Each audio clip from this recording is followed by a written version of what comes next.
Welcome to Offscreen. Let's get cinematic. Hey, Van. Hey, Becks, we're back and there's movies. It's fun. I'm glad you talked me into this week. Yeah, I mean, we're in our second week of lockdown.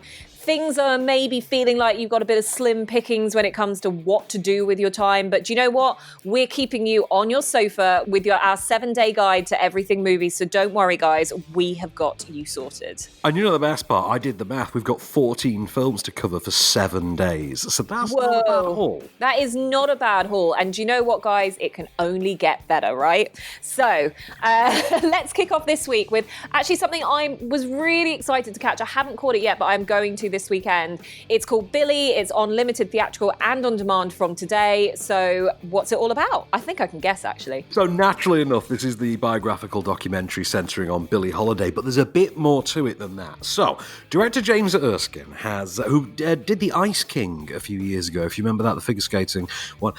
He's brought this to the screen. What this represents is a decade's worth of research on Billie Holiday. And I don't mean someone did this over the course of the last 10 years. Someone did this over the course of the 1970s. So a journalist named Linda Lipnack Cool, I think her name is from memory. She was murdered in 1978 at the tail end of having done a decade's worth of research and interviews into what would be the definitive profile piece on Billie Holiday. Now, those interviews and those works never saw the light of day until now, when Erskine has basically taken them and gone full Asif Kapadia on them. But more than that, more than just providing a biography for Billie Holiday herself, he's also gone and reworked it ever so slightly so that it also pays tribute to Linda Lipnack Cool as well. So it is actually a biographical documentary about the lives of two women, one infinitely more famous than the other, one doing a piece on the more famous, and also how their individual stories intertwine. No innovator was like her, nobody. Beautiful soul that she could only express it by singing. Encore after encore. Without even trying, she was the great lady of all time. Billy, why so many jazz greats seem to die so early? The only way I can answer that question is we try to live 100 days in one day. She was an extremist. But what's made her the way she is? Everybody wanted something out of her. No vocalist that ever went through what she went through. Are you a Billie Holiday fan then, Bex? I love him. What movie is that? It's Clueless, isn't it? Clueless, yeah, that's the Clueless. Yeah. I love.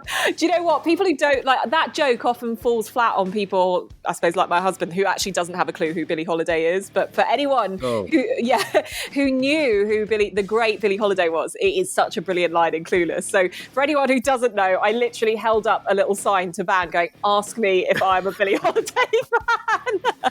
When we pivot to video, we're not going to be able to get away with that, are we? I know. But for now, we'll enjoy it. But yes, a massive Billie Holiday fan. And you know what? I love a good biography. I also love the fact that you're comparing it to kind of Asif Kapadia territory. Because the thing about what Asif Kapadia did, and I've said this before, is that he really changed the game in terms of the format in which you emotively can get involved in a documentary. Yes. And if this is following suit with that, then I can only imagine that it's going to be an incredibly immersive experience. Oh, it very much is. It's a must-see not just for Billie Holiday fans, but like yourself, fans of the musical biographical documentary form, wanting to see something different done with it, like Kapadia did with Amy, which was now an astonishing 5 years ago. How long ago did Amy Winehouse die? Because that doesn't seem like 5 years. I think she died in like 2011. I think it was really something early. Like that? Yeah, something crazy like that. Well, this is like Kapadia's work. This is really intricately constructed. This is a lot of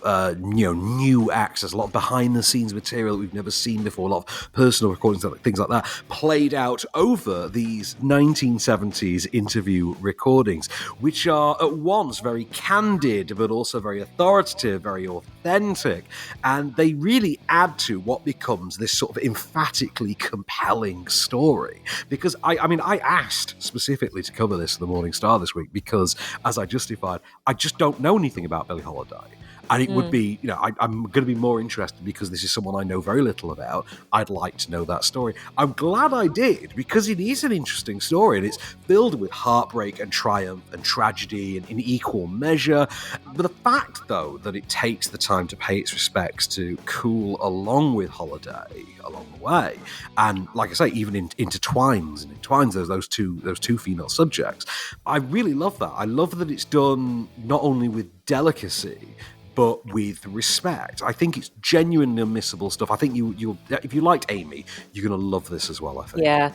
And do you know what? In my household, we've started what we like to call documentary Mondays, which is, if we're going to watch anything, we're going to dedicate one night a week to documentaries. And this is top of our list for Monday night. Does this have anything to do with the coincidental acquisition we have of the CNN The 90s documentary, which I know you both enjoyed? I have very much enjoyed that. I am so where what you've actually given me is 60s, 70s, 80s, 90s. I'm working backwards because I was like, no, I just want to look at the technology. I started with the 90s and then went back to the 60s. I'm on the 80s now. I also started not at the beginning of that the whole series. I started from the Steve Jobs Microsoft big battle and then working my way backwards. So yeah, it's amazing. Oh, it's a wonderful documentary series. I hope they do a noughties episode. Miriam and I watched the music one, the 90s music one, and the the TV episode, which was very good as well. Which was Seinfeld, Sopranos, yeah. I'm coming on to the TV one, but I have to say, with the music one, Alanis Morissette has aged so well. She is beautiful now. Morissette be looking good. Yes, she does. So let's talk then about a very, very different film to Billy. Wow. Yes. One that we've both seen this time. So Rent-A-Pal. New movie from writer, director, editor, producer John Stevenson, starring, what's his name now? It's Brian Landis Falkins, I think his name, and none other than Wesley Crusher himself, Will Wheaton. So, Rent-A-Pal, Miss Perfect, would you like to take it away? Oh, okay. So it's set in the 80s. It is the story of a guy who he's 40 years old. He lives at home with his mother who suffers from dementia. He, in his heart of hearts, is a very caring guy, and he feels that he is unlucky in love. And so we obviously did not have Tinder or virtual dating or anything like that back in the day. What you had was, I think it's called Rendezvous for You or something. VHS dating, isn't it? Yeah, but it was a really cheesy way. You'd go in and you'd film yourself, and then those tapes would be sent off to whoever you might match with. And they have a little notebook which you write down your notes in, and then you try and pair up with said potential match. Anyway, so it works both ways. And obviously he was doing this and looking at some girls that he quite fancied, and vice versa. And always going into the office and saying, is there a match? And unfortunately, never kind of paying off. But one day when he goes in, he picks up another VHS, which is called Rent-A-Pal, starring essentially just a guy in a very odd tank top and it's like a blank void, doesn't it? It looks like the current set of Last Week Tonight, but it's just with an armchair and a white void. Yeah. And Will Wheaton in a wool vest and a nice button-down shirt underneath. Absolutely. And he just suddenly becomes not your lover, but your friend. And this takes its own very sinister turn, as you'll find out. Hi, I'm Andy. Thanks for being here today. Well, let's cut to the chase. I'm here to be your friend. How's that sound? Oh, sounds great, Andy. All right, that's great. Well, I am excited. I am really excited. I mean, I gotta be honest with you here. I have been waiting for this moment for what feels like forever. And gosh, I am just so pleased that you decided to take this journey with me. We're going to get to know each other. We're going to talk about whatever you want. But more than anything, we're going to have some fun. And hopefully, it's the start of a beautiful relationship. What do you say? Sounds weird, Andy. No, I'm a very big fan of this. I think you said Black Mirror episode reminded you of a Black Mirror episode. Because of the period piece setting, for me, I thought more of 80s Twilight Zone, which is kind of what I grew up on. Like, when you had that 80s Twilight Zone that then gave way to 90s Outer Limits. Yes. Kind of a hoopla. I think Will Wheaton, against all odds, is perfectly cast in this. I think he's great fun in this. A lot of mileage comes out of just how brilliantly sinister a very cheerful Will Wheaton is. But I think Brian Landis Falkins as well I think he's great. I think it's a very balanced, very careful performance. I think he has a lot of the weight of the film put up on his shoulder. It doesn't change the game. No. It's about 10 minutes, maybe 10 minutes too long. And the synthwave score is massively overdone. Like, you can tell that was one of the early creative decisions. And I think they were planning to hang the movie a lot more on that by the sound of it. Yeah, but you're right in terms of the balance that Brian Landis, what's his surname? Falkins has, because he has this really delicate balance because of the way that he lives with his mum. And one of the first things you see when he watches some videos is he kind of finds a girl that he almost matches with. And then right at the end, she goes, but if you live in the basement of your parents' house, I'm not interested.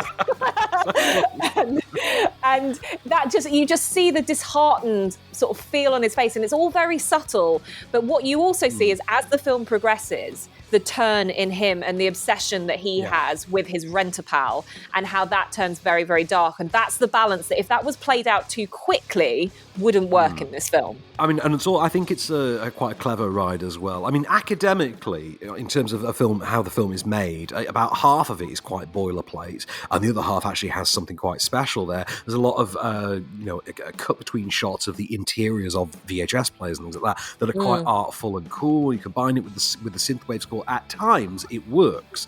But like I say, it's just nothing particularly groundbreaking in that regard. Having said that, it is self-aware enough to know that. And it does simply allow you to go with it and have a good time. So it's not going to change the world, but it will give you a good time in said world. It's got a lot of darkly sinister laughs to be had. There's some schlock value. I had fun. Yeah, and I think, you're right to mention The Twilight Zone, The Outer Limits, and also Black Mirror. If that is up your street, this will be well worth your time to watch. So it feels like an extended episode of one of those, but very much enjoyable at the same time.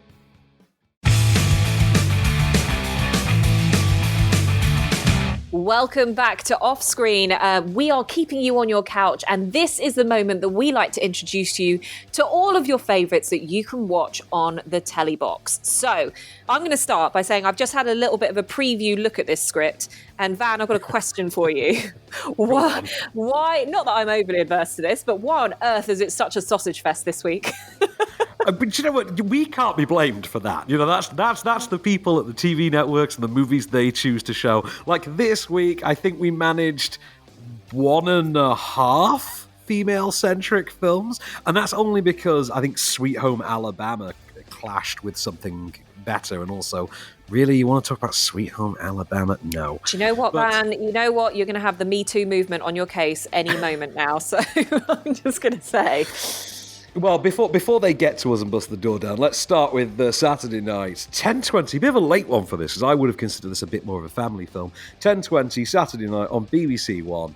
And this is 2015's Ant-Man, starring Paul Rudd making his debut in the Marvel Cinematic Universe. He is, of course, Scott Langley, reformed ex-con, who gains the ability to shrink down to microscopic, literally the size of an ant, but also retains the proportional strength and speed of a human being, but also can communicate with ants. I've got a clip for you of what happens when his new crew, have to team up with the owner of the Ant-Man suit, Hank Pym, as played by the fantastic, and I say that because I got to interview him for this, Michael Douglas. Thank you for the coffee, ma'am.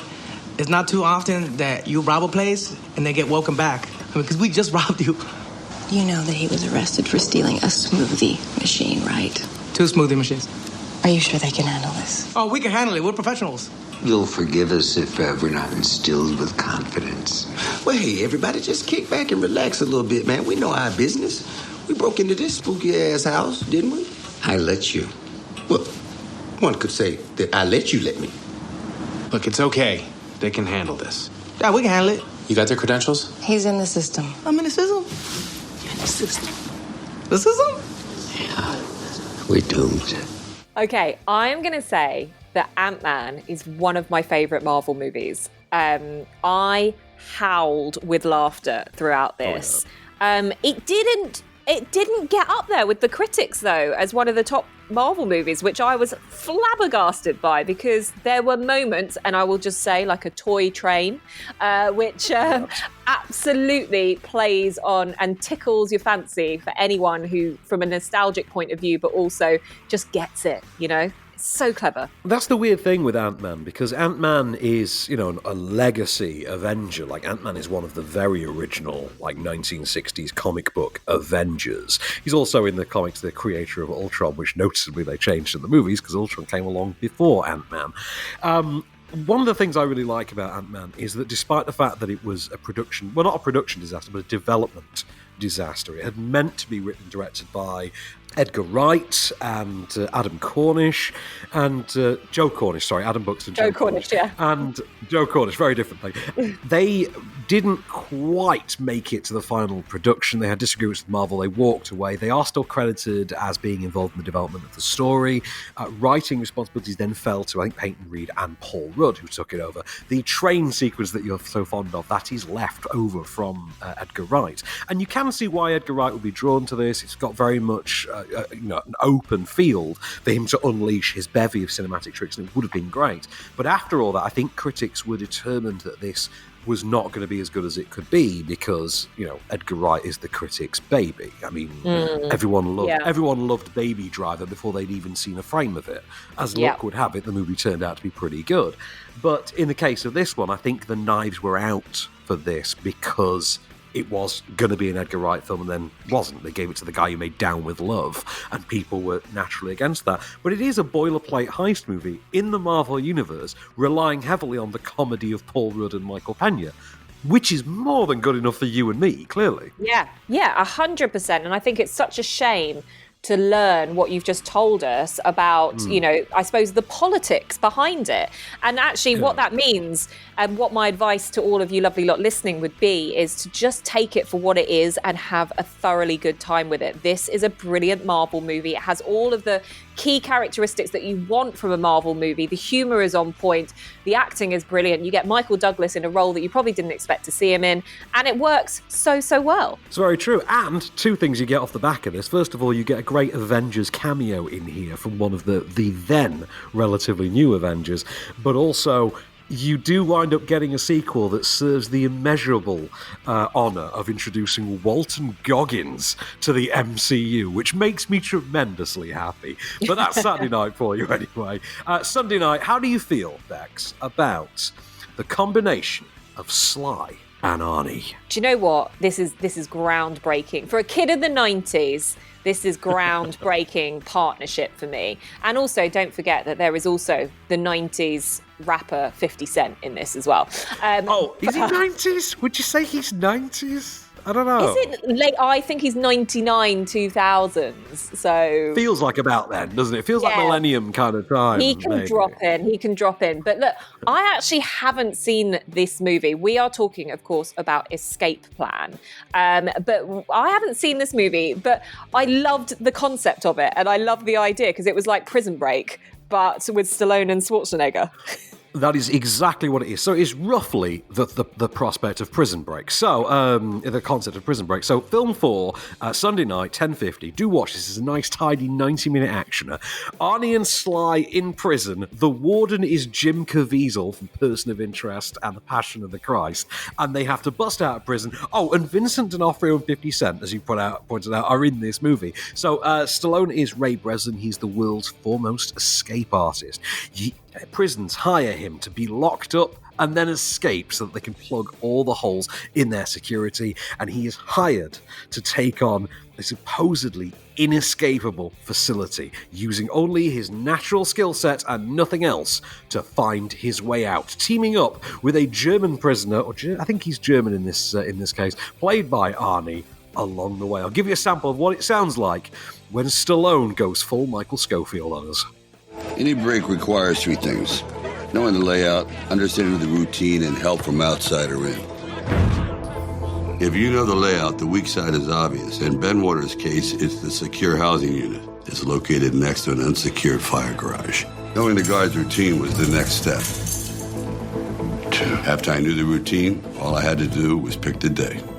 Cartons contain a thin layer of wax laminate.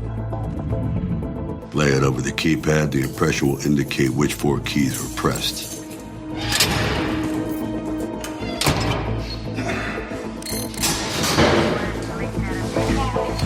After I covered my tracks, I had 1 minute to make it to the fire response ship before the team did. And before you know it, I'm right where I want to be. Just in time to catch my ride. All right, let's go. And your man drove me right off the grounds. This is really actually quite good, and also I can't help but think Sly really could have used this skill set in the movie Lock Up. You know, when he's actually put in prison and tortured by Donald Sutherland? Yes. And do you know what? Like, I just remember, although I haven't seen this, I do remember loads of critics being pleasantly surprised by this movie. Yeah, it's quite a lean, punchy thriller. It works quite well. It doesn't rely too much on the 80s muscle aesthetic element of an Arnie Sly actioner. It is a lot more about the calculated psychology of breaking out of prison, about finding the cogs in the machine, about spotting the gap in patterns and things like that. It does deliver a few twists and turns along the way. I had a good time with it. It's not, because like I say, this is, exactly what you think it's going to be. It's a breezy sort of 90-minute, 100-minute kind of thriller, action thriller, starring Arnie Sly and person of interest, dude, Jim Caviezel. Watch it, you will have a good time, I think. But good times being the order du jour, Monday nights. Oof, this is one you start the week with. This is a banger. So, film 4, 9 p.m. Becks. It's Central Intelligence, the first team up between the biggest movie star in the world, Dwayne Johnson, and I think the second biggest movie star in the world, if we're going by the box office numbers, Kevin Hart. Well, I'd certainly say the biggest comedian in the world right now, I suppose, Kevin Hart. So yeah, so you just reminded me of that I had seen this movie of Central Intelligence. So it obviously stars The Rock and Kevin Hart. But the brilliant thing is that they play, one of them plays an accountant called Calvin Joyner, whose life changes drastically after Bob Stone, his classmate in high school, drags him into a dubious covert operation. Now, the big thing that you reminded me of with this, you went, yeah, of course you've seen this film. It's the one where The Rock used to be fat and now he's not. That's the gag, isn't it? Because that's the famous marketing thing. There's two things you remember this movie for, right? Yeah. Firstly, you remember the sequence in which Dwayne Johnson is in a fat suit, augmented with CGI, singing in the shower. You remember that bit. The other thing is, you'll remember Dwayne Johnson in a bright yellow t-shirt and a pair of camouflage 3/4 length shorts with a fanny pack, as they call it, a bum bag. You'll remember that. But that's a case in point. We'll get to that in a minute, but I'll tell you what, let's give you a sample of Dwayne Johnson's Bob Stone dragging Calvin along on his life or death mission. Listen to me. Listen. Stop. I need to know what is happening right now. Okay, you know what? Moving too fast. Bottom line, are you in or are you out? What are you talking? In or out of what? No time for questions, just action. In or out. Okay, well, then I'm out. I'm sorry, Jet. Actually, you're already in. Okay, then why would you ask me? Because I thought you would go, I'm in, Bob, and we would have had a really cool moment, but you kind of ruined the whole thing. Okay, listen to me right now. Bob, I don't know what it is that you're into, but what I do know is that I am really 100% out. So this for me, and this is only 3 years ago now, but this for me marks the point at which, I think it's 3-4 years ago, at which Dwayne Johnson, who'd always been quite a tongue-in-cheek performer by this time, but this is the point at which he starts actively making fun of his own image. Things like the fanny pack, obviously being a reference to that famous picture of Dwayne Johnson in the turtleneck with the same, the leather, the denim. It's all a play on the brand of Dwayne Johnson himself, and I think the team up of him and Kevin Hart works gangbusters. It's quite a rollicking action comedy. Yeah, and then moving forward from that, we see them again in things like Jumanji and stuff. So that dynamic works really well. What this reminds me of, and this is a personal note for both Van and myself, is these are the types of films that you go to a screening where they would serve you pizza and beer, and you just know that you're going to have a really fun evening. God, I miss our lives. I know, right? So there's a little bit of it. Like I was just saying, I've got to watch this because it will just bring back all the nostalgia, the fun days that we would have with this. But yes, listen, guys, it's well worth your time. This is, although a sausage festive selection of movies, it's still very much fun. So that's kicking off the first half of your week. We'll be back with the second. And now it's time for a segment of the show we like to call Off Screen Pays the Bills. Hi, Becks. Oh, hi, Van. How you doing? I am all good. Nothing going on but the rent, as you know. I tell you what, Van, I am having, if anyone could see me, I'm having such a bad hair day today, so don't judge, okay? No, but you know what? That does lead us very nicely to our sponsor, who I think can help you out. This is Kitsch Shampoo and Conditioner Bars. I believe you know about them. Oh, yes. They are just a bar away of having a salon quality hair, which is exactly what I need during lockdown. So basically, this bar allows you to basically nourish, clarify, and repair your hair. After just one wash, you're going to notice a real difference. So the great thing about this is not only does it do all these amazing things to your hair, but you look good, you feel good, you love your hair, but also it's a zero waste product, okay? So one bar is estimated to last around 100 washes, which for me, really wanting to go green, is going to save up to 2 bottles of liquid shampoo or conditioner. There's nothing wasteful in this. It looks great.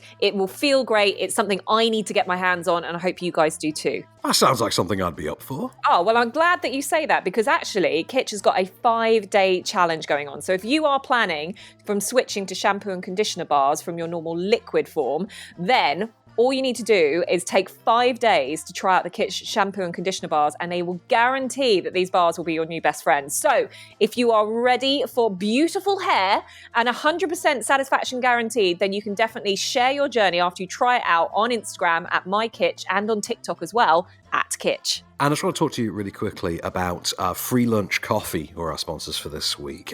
They are an organisation who are on a mission to end child hunger from the world. So the idea here is that when a child doesn't have to worry about their next meal, they get to focus on, their natural gifts and their natural talents that will allow them to go out and make a difference in the world. Especially now with the state of the world as it presently is. With every bag of coffee that you buy from Free Lunch Coffee, you are supporting a child being fed for 2 whole weeks. So they give away 50% of the money they make to end hunger from the lives of underprivileged children. And the coffee itself is specialty grade. It's certified organic, it's fair trade, they offer a 30-day money-back guarantee, and best of all, they're offering our listeners 10% off as well. They just have to use the coupon code OFFSCREEN, and they can find all of that over at freelunchcoffee.com.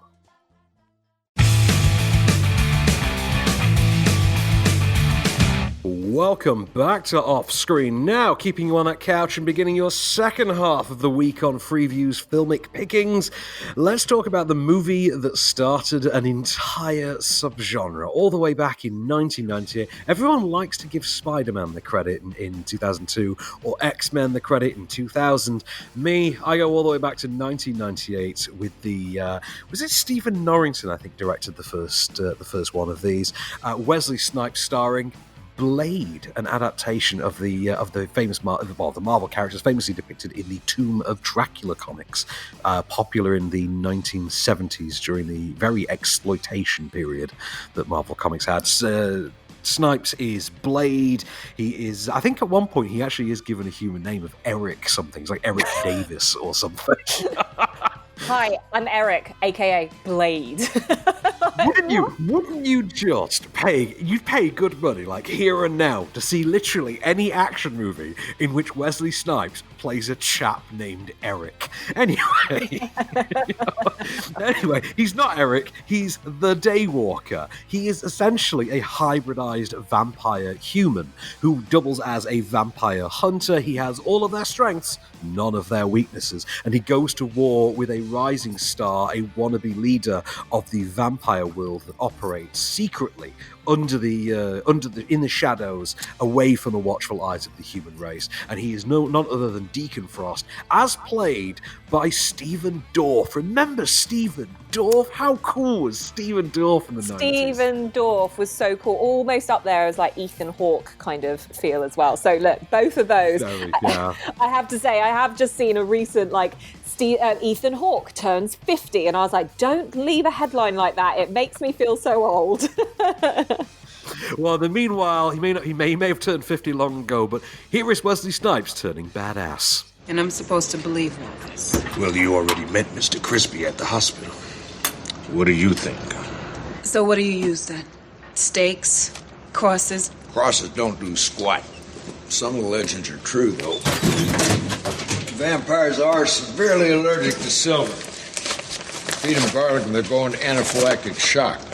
And of course, there's always sunlight, ultraviolet rays. I got this sucker running. You want to give it a try tonight? Still heavy, but you're so big. For anyone who has ever visited Comic-Con, I have to say, every single year, without a shadow of a doubt, there is going to be someone who pulls out the most impressive Blade cosplay. Like, it's almost a given. It is almost a given. And I love Blade for many reasons, but that is one of them. I think the trilogy now is available on, I think, Amazon Prime. Later this week, I think Thursday night maybe, Blade 2 is showing. I didn't spot Blade Trinity anywhere to complete the trilogy, but and I have a soft spot for Blade Trinity as well, even though it's critically lambasted, because Ryan Reynolds being awesome, what's not to love? But the first movie, this is where it all began. This movie popularized the comic book movie art form so hard, injected it with so much new energy, that it wound up spawning, you know, an entire subgenre that led all the way to the biggest earning box office grosser of all time currently, which is obviously Avengers Endgame. We're getting a new Blade now, who's going to be Mahershala Ali. We can look forward to seeing him in 2 or 3 years in an MCU version of Blade, which I'm very much looking forward to. But for me, it's all about Snipes. Snipes to Blade is like Christopher Reeve to Superman. There's just no one else who... There'll be great Superman, but there'll never be another Christopher Reeve. There'll be great Blade, and I'm sure Mahershala will be great, but you can't top Snipes. He's so ice-cold cool in this. Yeah, no, I'm totally with you. So that is on 5-star, 9 p.m. on Tuesday. If you are a fan and haven't seen it in a while, make sure you go back and revisit Blade. Now, moving on to Wednesday, something that I would say is probably not as iconic in any way, shape or form, even though you may jump at the chance of seeing what you can only describe as the most beautiful man in the world at the time, Brad Pitt in, gladiator gear, and also the woman to play the most beautiful woman of all time, Diane Kruger, playing not Cleopatra in this. Helen of Troy. Helen of Troy, of course. Hence the clever title. Yeah. Oh yeah. So for anyone that hasn't guessed it, like me, the title of this movie, which is on Paramount at 9:00, is obviously Troy. Patroclus! Put down your spear. But I'm fighting the Trojans, cousin. Not today. But I'm ready. You taught me how to fight. And you're a good student. But you're not a Myrmidon yet. Look at these men. They are the fiercest soldiers in all of Greece. Each of them has bled for me. You will guard the ship. But this is a war! Cousin, I can't fight the Trojans if I'm concerned for you. Guard the ship. No, I actually think this is way better than anyone gives it credit for. I think at its core, it's a very old school, late 60s, early 70s Hollywood epic that isn't actually an epic. It's a big Hollywood movie, but at the same time, it's not a Cleopatra. It's not a Ten Commandments. It's not one of the all-timer epics. What it is, however, is this punchy, breezy, very of its time, very 2004, Wolfgang Peterson sword and sandals thriller, which is great. I mean, casting Brad Pitt as Achilles is, on the one hand, idiotic, but on the other hand, kind of perfect. And you look at the cast that's in here, it's one of the final performances of Peter O'Toole. You've got Orlando Bloom, who's perfectly cast as Paris, Eric Bana as Hector, I think Saffron Burrows is in there as Hector's wife, Brian Cox, Brendan Gleeson, Garrett Hedlund you heard in the clip there as Achilles' cousin. And more importantly, you've got Sean Bean as the most Yorkshire Greek who ever lived. We are talking about an ancient Greek character who I swear to God at one point genuinely greets Brad Pitt with the words, "What, Achilles?" So, yeah. Yeah. What's not to love? What's not to love with that? Do you know what? I am so that kid who grew up watching Jason and the Argonauts, the Ten Commandments, you know, the Cleopatra, those big 60s movies that you mentioned. And I remember, because I was at university at the time when this came out, being really excited and rounding everyone up and going, we've got to go and see Troy.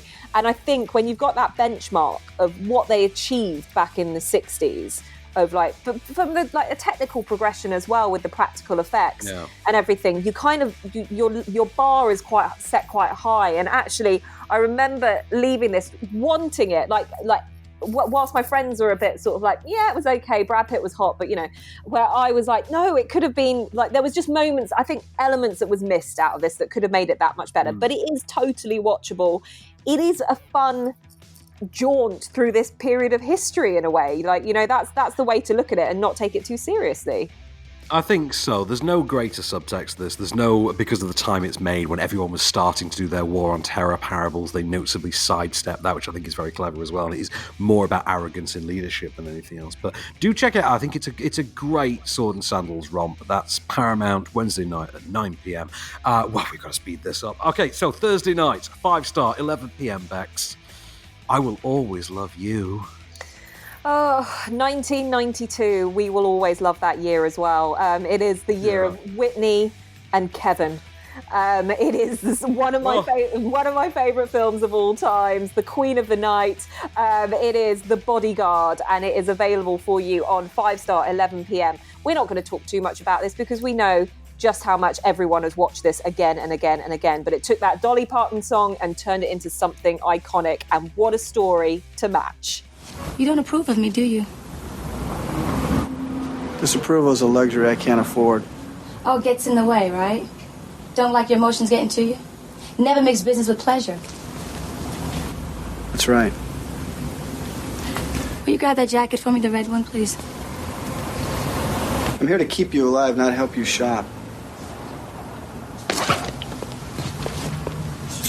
Thanks. Now, legend has it, because obviously we've had a lot of coverage of Whitney Houston the last few years. There's been quite a couple of documentaries and things about her, and we have got a narrative feature coming. Apparently, it's Kevin Costner who suggested that the opening of Whitney's cover of I Will Always Love You be sans music, that it just be vocal only.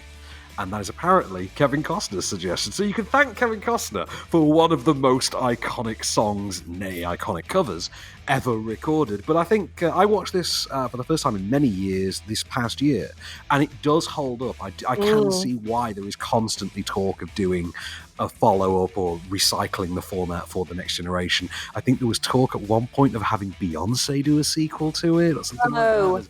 There was a Lady Gaga version banded around at some point. Every few years, whoever the star is gets mentioned in the same breath as let's do a sequel. At one point they were going to do one in which Princess Di was going to play herself, and that was going to be the sequel. It was going to be Kevin Costner protecting Princess Di, which I'm sure would have aged terribly, wouldn't it?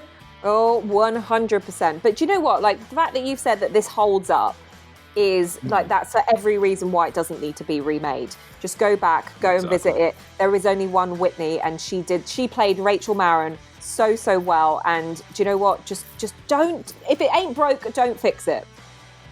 Before we move on, am I crazy, or is Luke Goss in this movie? Am I remembering that wrong? Is it Matt Goss or Luke Goss? I feel like one of, or is it Kemp? Is it one of the Kemps? One of the Kemps or one of the Gosses is in this movie, and I can't remember which. It might be Gary Kemp, I think. It might be. That's going to bother me. That's going to bother me as well. Thanks for that. Right, should we move on? It's either a Kemp or a Goss. We'll figure it out. But let's move on to Friday, round out the week with a bit of, how about we go for a paddle in shark-infested waters? It is The Shallows, Juan Collet Serra's 2016 survival thriller starring Blake Lively as a surfer trapped on a buoy, being surrounded, circled, and hunted to death by a killer shark. Stop!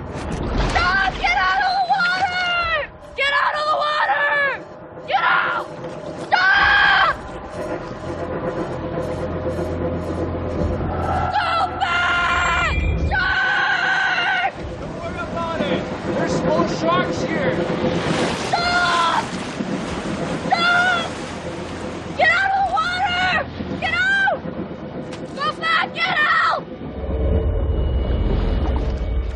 haven't seen this movie, but that trailer. No, and I'll tell you why. That trailer was painful to listen to. There's a lot of shouting there. And I can only imagine, and I'm hoping that this is only an hour and a half long at most, that this film is that. That is what I imagine it just to be. And I can't see, and quite like the film, is it Buried with Ryan Reynolds? I'm like, there has to be some hell of a magic formula to get Blake Lively off this boy, and don't take that in the wrong way. It's not what I'm saying. And is that all this film is? I mean, well, what? Like, really? Friday night? Come on, Van. Is this the best that we can do? Oh, I'm going to hook you up with this film. This film is great. This is a really rousing, pounding thriller. It has got gumption. Blake Lively, I think, is great in it. I think One Call Lake Sarah stages and just directs the hell out of it. I think for what it is, which is effectively, woman versus shark, I think it's actually quite suspenseful and takes you in directions you wouldn't quite expect. Also, it does give her a someone to interact with, its own Wilson, if you will, in the form of none other than Steven Seagal. A seagull who she names Steven Seagal, which is, that's a gag worth the movie on its own. So next Friday, Film 4, 10:50 p.m. I cannot recommend highly enough. You venture into the shallows with Blake Lively. It is definitely a good time. It's definitely worth a ride. All right, well, I'll report back and let you know what I think.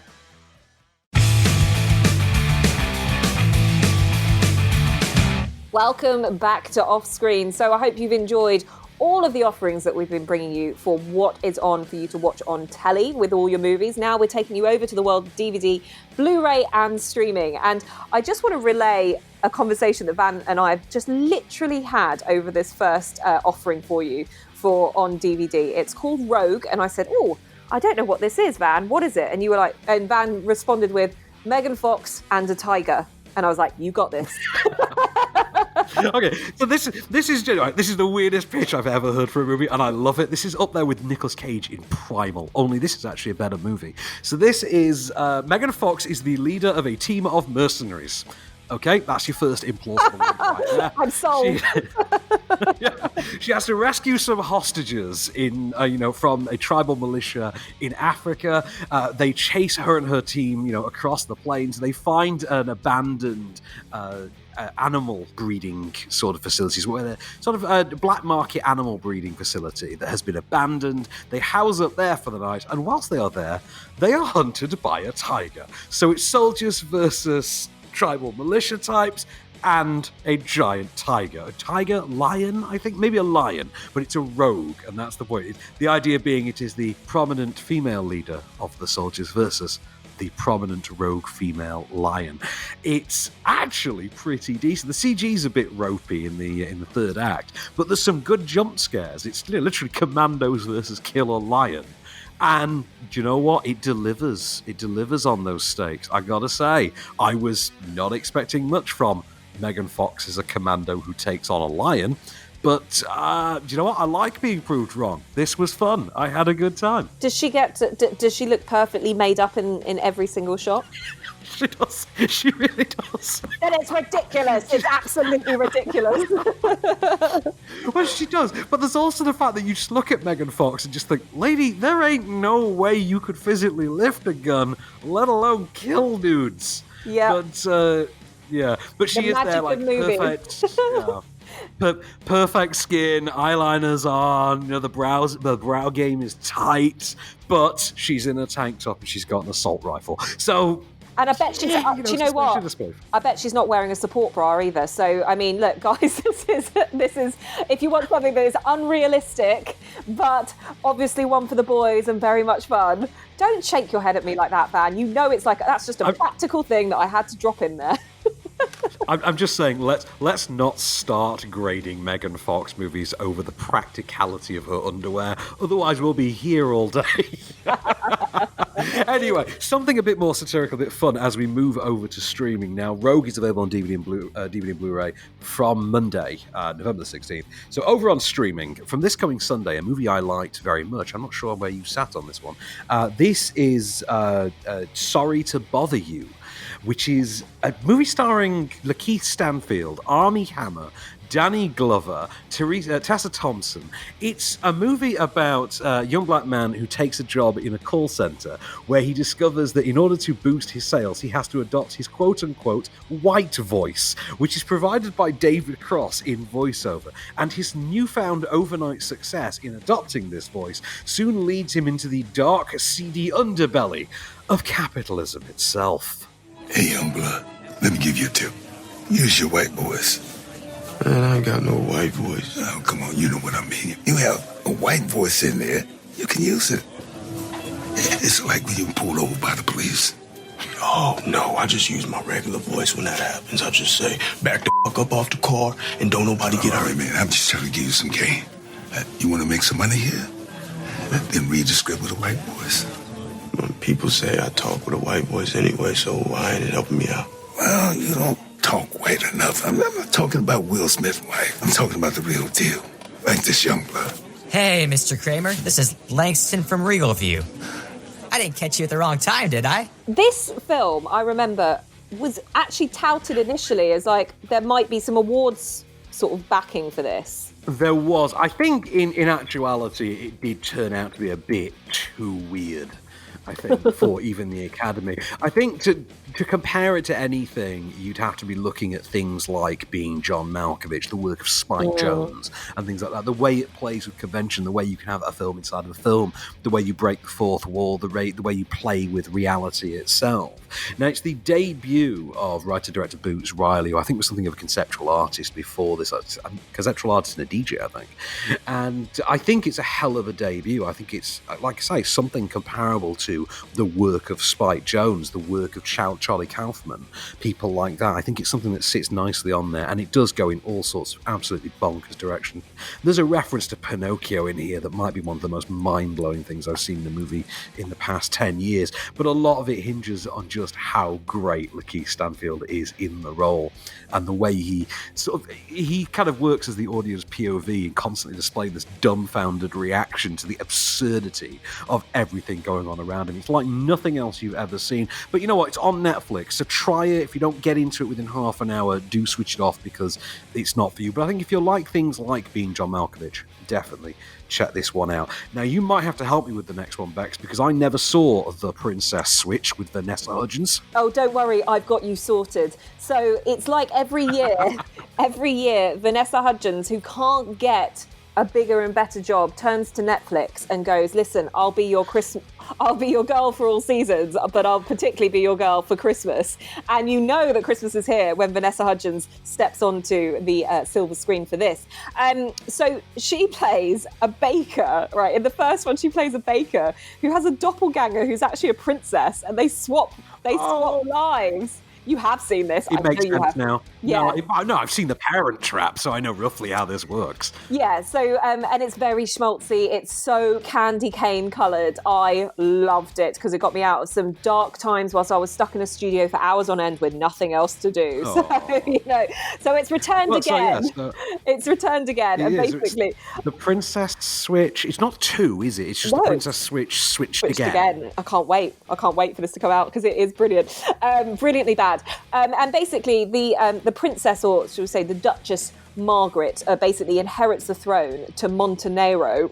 God knows where that is. Is it Montenegro? Is that where she's going to be the heiress to? Montenegro or Montenegro, I can't remember. Montenegro, okay. Yeah. And basically, she hits a rough patch with her boyfriend, so it's up to her double, Princess Stacy, to get the star-crossed lovers back together. Now, one thing I will say about this, which I've just seen, is any EastEnders fans out there, and this might be a reflection that you might not think the sequel is going to be as good as the first. Ricky Norwood, aka Fat Boy from EastEnders, who got it seems to be in this. I have no idea. But hey, look. I thought you were going to tell me that Adam Woodyard turns up in this or something. In which case, I was like, Todd Carty's in a Netflix movie. Something like that. No, just Ricky Norwood.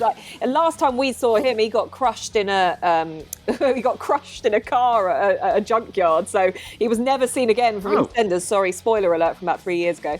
But this is where he's been. He's been waiting for his moment to be with Vanessa Vanessa Hudgens in a Christmas movie. And you'll get that moment this Sunday, November the 15th, same day, Sorry to Bother You. Moving ahead to next Thursday, and this is only because I have a ridiculous soft spot for this movie. Its theme song is by probably my favourite band ever, the Eels, and it stars an at his peak Sean William Scott, Breckin Meyer, Tom Green, back when Tom Green could get roles in films, and DJ Qualls. It is, of course, 2000's Todd Phillips introducing movie. It is Road Trip, in which Breckin Meyer makes a sex tape of himself cheating on his girlfriend and then accidentally mails the tape he made to said girlfriend, only to have to set out on a road trip, hence the clever title, to retrieve the tape before she can see it. Hey, Tiff. It's me, coming to you live from Ithaca, New York. I thought I asked you to mail this yesterday. I miss you. Yeah, you did. It was on your desk. I mailed it this morning. Barry, fast forward to the horny stuff. I got a girl Is this the kind of you've been sending Tiffany? named Tiffany. Oh my god. Got you. Oh, God. No. Oh, God. Wait a second. Tell me you mailed the Beth tape to Tiffany. Yes! I love this movie as well. It takes you right back, doesn't it? So bad, but I like just by hearing that clip, I'm like, yeah, I remember. Breckin Meyer was like the kid of the 90s and the early 2000s. Oh, yeah. And it was like, he was a skater boy, wasn't he? Travis and Clueless, isn't he? That's how we will always be. Exactly. And this is like, you're right, like to say this is the heyday for people like him, but also for, for Tom Green and all of those other brilliant, like Amy Smart as well. And Sean William Scott. Yeah, like it's such you know what will make you feel really old though is that Amy Smart, who's like the teen love interest in this movie, is because of the passage of time being what it is currently playing a teenager's mum on Stargirl. That's a thing that happened, and now you know that. Oh, thanks for that. What happened? The question I've got is, what happened to Tom Green? I can't quite remember. He's still around, I think. I don't know. I imagine he makes a lot of money on Cameo these days. But Road Trip, it's a goofy retro throwback bro comedy, as it were. It's got some all-timer gags in it. There's a gag involving a talking dog that I still laugh about to this day. But something that I think is more both of our speed that we'll have to get through quickly is Military Wives, which is arriving on Amazon Prime next Friday, November the 20th. Military Wives, Becks. We shed a tear or two at this, didn't we? Oh, do you know what? This is the film that I think when we saw it, we looked at the poster and was like, oh, God, here we go. These are going to be 2 hours that we didn't get back. And do you know what? It's the classic, do not judge a book by its cover or a film by its poster, because this absolutely played on our heartstrings. And you're right. I shed a tear. You were flooding the screening room with tears. This is a brilliant movie about a group of military wives that set in motion the idea of setting up a choir that whilst their husbands and partners were away on tour duty to pass the time, they created a choir which went stratospheric essentially and became something that military wives on different bases all over the UK in real life are actually doing now. It's a hell of a film. I think it's got the brilliant pairing of Kristen Scott Thomas and Sharon Horgan, which is not a combination I ever would have considered normally. It's like, you know who should pair with Sharon Horgan? Kristen Scott Thomas. Yeah, get the lady from The English Patient. That's just rife for laughs right there. But she's surprisingly funny. Like, Kristen Scott Thomas really does play on her own stiffness, I think. Sharon Horgan plays to type. But I think Kristen Scott Thomas plays on her own perceived stiffness. And I think it's quite a heartwarming, very charming film. It's from the director of The Full Monty as well. Yeah. I think it's Peter Tenzio, I think his name is. Well worth watching. If you've got Amazon Prime, next Friday, November 20th, do check it out. Bex and I enjoyed it. We had a good time. It follows a very similar kind of formula to The Full Monty. I think it's worth a look. 100%. So if you're after that... If you're after that kind of brassed off, full Monty, British nostalgia kind of feel, you can't go wrong with Military Wives. And just one thing that we didn't mention about Road Trip is it was directed by none other than Todd Phillips. So, Well, I say it was kind of the first film that introduced him to a mainstream audience. I think he'd done one or two small comedies before that, but of course, 20 odd years later, he'd try and win an Oscar for Joker. Yeah. And the less we say about that, the better. Anyway, so I like Joker. I'm just sick of talking about it, and I'm sick of hearing about it. That's just me in most DC movies. I can't stand hearing about them anymore. It's over. Let's just kick back and wait for Shazam 2. Does anyone else realise that Van might be a Marvel fan? Just me.